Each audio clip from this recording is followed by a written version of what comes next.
NAV nil less interest IFHP nil। Interest में कुछ limits हैं, जब प्रॉपर्टी सेल्फ ऑक्यूपाइड होगा तो वो मैं सिखाऊंगा। अच्छा, एक पॉइंट भूल गया मैं, जो लेट आउट प्रॉपर्टी का सम हमने ऊपर थियरी लिखा, उसमें जरा लिखो एक line, there is no limit on amount of interest that can be deducted। there is no limit on amount of interest that can be deducted।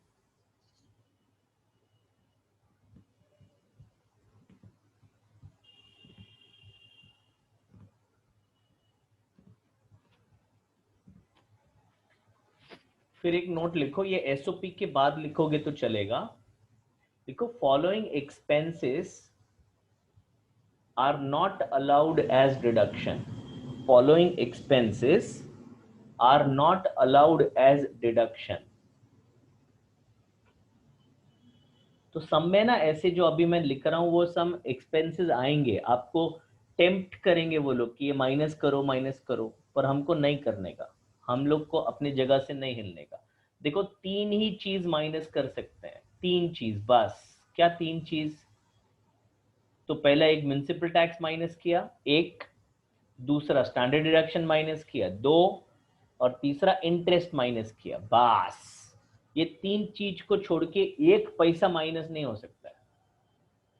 तो क्या क्या माइनस नहीं हो सकता है, जो नॉर्मली क्वेश्चन में आता है वो मैं डिक्टेट करता हूं। पहला लिखो repairs, repairs of property. Second लिखो insurance of property. Third ground rent, ऐसे करके कुछ आएगा, ground rent. Fourth land revenue, land revenue. Fifth collection charges for rent.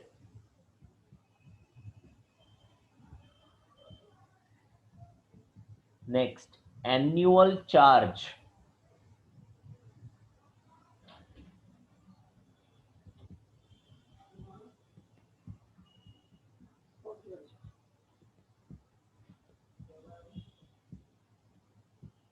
ठीक है, ये सब चीजें हम इग्नोर करेंगे।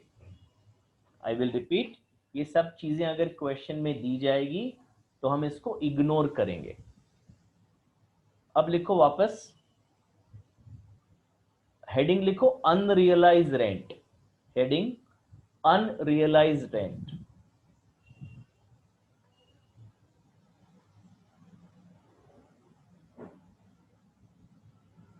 उसके अंडर लिखो अनरियलाइज रेंट मीन्स, और unrealised rent is similar to bad debt. Unrealised rent is similar to bad debt. It should be deducted while calculating rent received। It should be deducted while calculating rent received।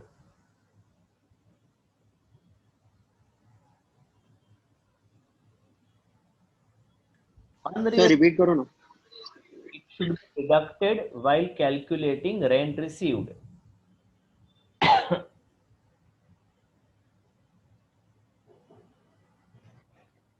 आगे unrealized rent of,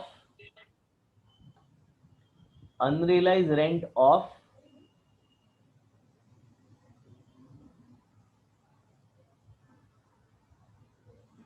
previous year 1920, unrealized rent of previous year 1920 can only be deducted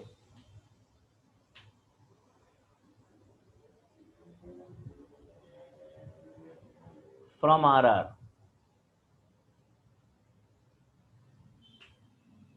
sir repeat करो। unrealized rent of previous year 1920 can only be deducted from RR.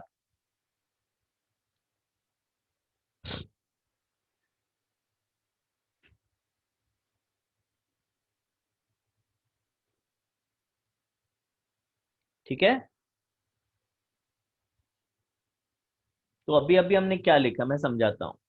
से example है, गौरव ने property rent पे दिया है, 40,000 रुपया भाड़ा है, तो एक साल का रेंट होता है 4,80,000।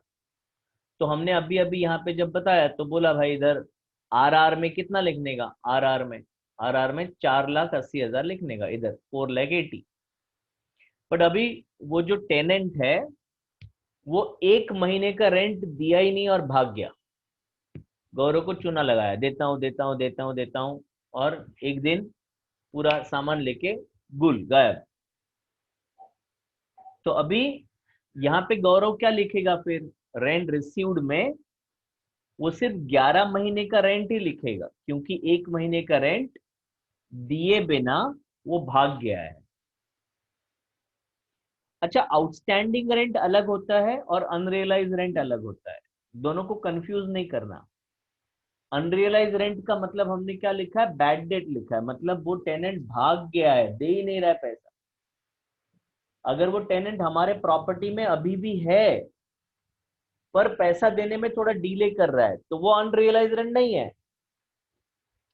दोनों में फर्क समझ रहे हो? हाँ बोलो ना बोलो। Yes yes sir. Sir. Yes sir. हाँ, तो अनरियलाइज रेंट माइनस करना है। टेनेंट हमारे घर में रह रहा है, गौरव को रिक्वेस्ट किया सर देता हूँ, अभी जरा कोरोना टाइम है, जरा तुम भी समझो यार, ऐसे क्या करता है। गौरव बोलता है हाँ चल ठीक है, अच्छा आदमी है, बाद में दे देना। तो फिर गौरव को 4,80,000 लिखना पड़ेगा इधर, पर एक महीने का दिए बिना वो भाग गया है घर खाली करके, तो फिर तो वो बैड डेट हो गया भाई। तो वो माइनस कर सकता है। ठीक है, किसी को डाउट जितना भी समझाया उसमें? हाँ बोलो ना बोलो। No sir. Very good. Next theory लिखो, हेडिंग लिखो, if there are two SOPR, ऐसे हेडिंग लिखो, if there are two SOPR।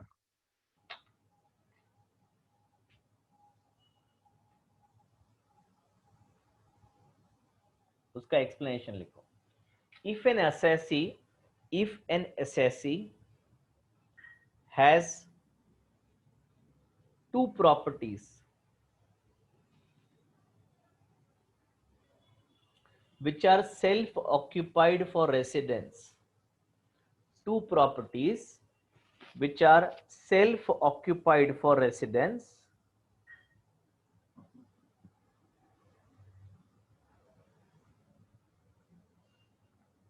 then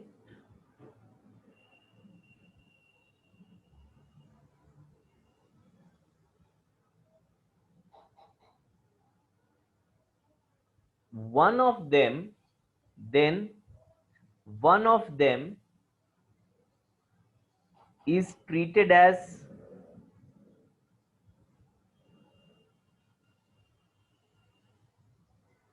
SOPR, one of them is treated as SOPR,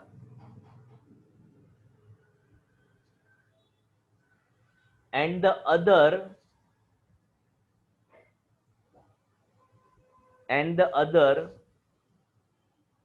is treated as deemed to be let out property, and the other is treated as deemed to be let out property.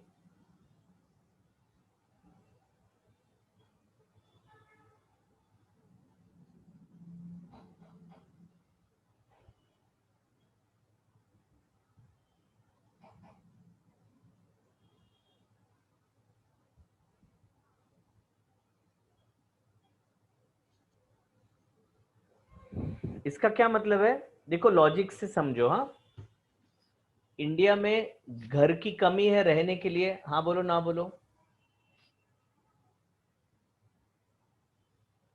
हाँ sir. हाँ, तो government ये चाहती है कि आपके पास अगर 2 घर हैं तो आप एक घर में रहो, दूसरा घर भाड़े पे दे दो। अब भाड़े पे दे दोगे आपको इनकम मिलेगा, आपके इनकम से आप गवर्नमेंट को टैक्स दे देना। 3 जन का भला होगा, एक आपको रेंट मिलेगा, दूसरा किसी को रहने के लिए छत मिलेगा, तीसरा गवर्नमेंट को टैक्स मिलेगा। आप बोलते हो नहीं नहीं नहीं, एक घर में तो मैं रहेगा, दूसरे घर को मैं ताला मार के रखेगा, किसी को रहने नहीं देगा। तो गवर्नमेंट बोलता है ये तो भाई नाइंसाफी है, तुम उसको ताला खोलो और रहने को दो किसको। अगर तुम रहने को नहीं दोगे तो हमको नहीं मालूम है, हम तो तुमसे टैक्स लेंगे एज इफ तुमने किसी को दिया।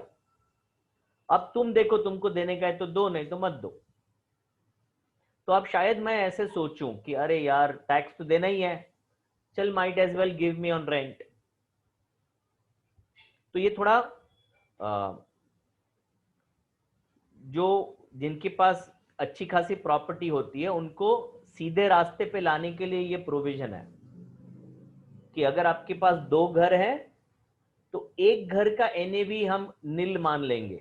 एक घर का, कोई भी एक घर, तुम्हारा चॉइस, तुम उसमें रहते हो कि नहीं रहते हो हमको नहीं मालूम, 2 में से एक घर आप पकड़ो, उसका एनएवी नील मान लो।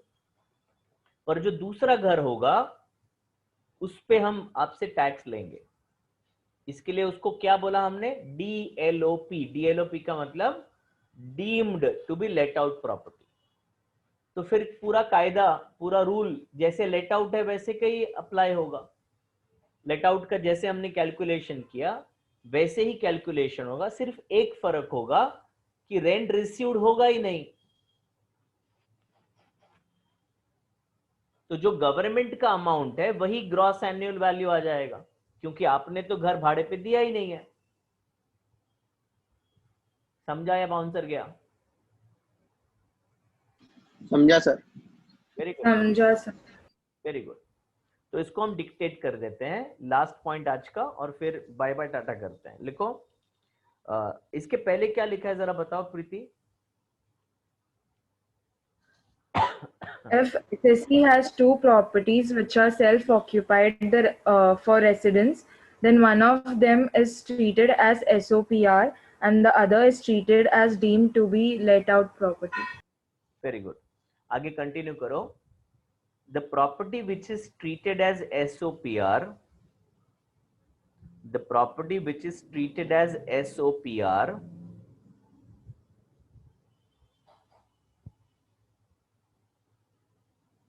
will have nil NAV, will have nil NAV,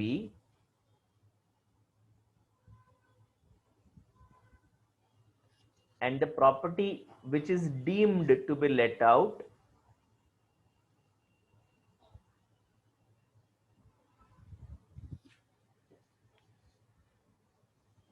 NAV will be calculated, NAV will be calculated as per provisions of let out property, as per provisions of let out property.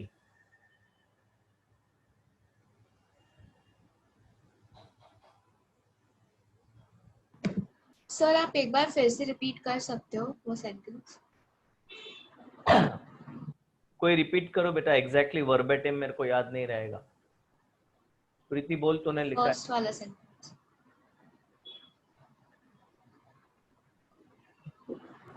The property which is treated as SOPR will have nil NAV, and the property which is treated as deemed to be let out NAV will be calculated as per provision of let out property. Very good, clear? Yes sir. Good. अभी आपको क्या करना है मालूम है, अभी lecture सीधा next week में मैं लेने वाला हूँ। ये हफ्ते जरा थोड़ा आराम कर लेता हूँ तो रिजुविनेट होके नेक्स्ट हफ्ते से लूंगा मैं लेक्चर। आपको क्या करना है, when you come to the next class ना, आपको ये फॉर्मेट पूरा लर्न करना है। लर्न कैसे करोगे मैं बताता हूँ। आज 1-2 बार इसको देखो, सिर्फ देखो, लॉजिक से सोचो वो क्या कंपेयर करने को कह रहे हैं, और फिर रात को सोने के पहले एक बार लिख लो, शॉर्ट में। आप ये भी लिखोगे ना ऐसे वाला ये, तो भी चलेगा, पर आपको मालूम होना चाहिए उसका फुल फॉर्म क्या है। फिर MVFR, फिर 2 दिन ये FR क्या था, अरे FR क्या था, ये याद नहीं आ रहा है, FR क्या था, ऐसा नहीं होना चाहिए। तो आज रात को सोने के पहले लिखो, 2-3 दिन बाद वापस लिखो, 2-3 दिन बाद जब लिखने बैठोगे तो बिना देखे डायरेक्टली लिखो and see what you are missing, कहाँ पे गड़बड़ हो रहा है आपका। ठीक है, ब्रॉड हेडिंग्स याद रखने का, कितना रोज है, टोटल 11 रो है, तो 11 पॉइंट होने ही चाहिए मेरे। 10th में 2-2 है, 10th में A भी है और 10th में B भी है। ठीक है, तो नेक्स्ट क्लास में जब आओगे ना एकदम बाय हार्ट होना चाहिए, एंड बिलीव मी ये फॉर्मेट अगर आपको याद रह गया 70% of the work is done. Okay, काफी इजी चैप्टर है और एग्जाम में एकदम स्कोरिंग होता है ये चैप्टर।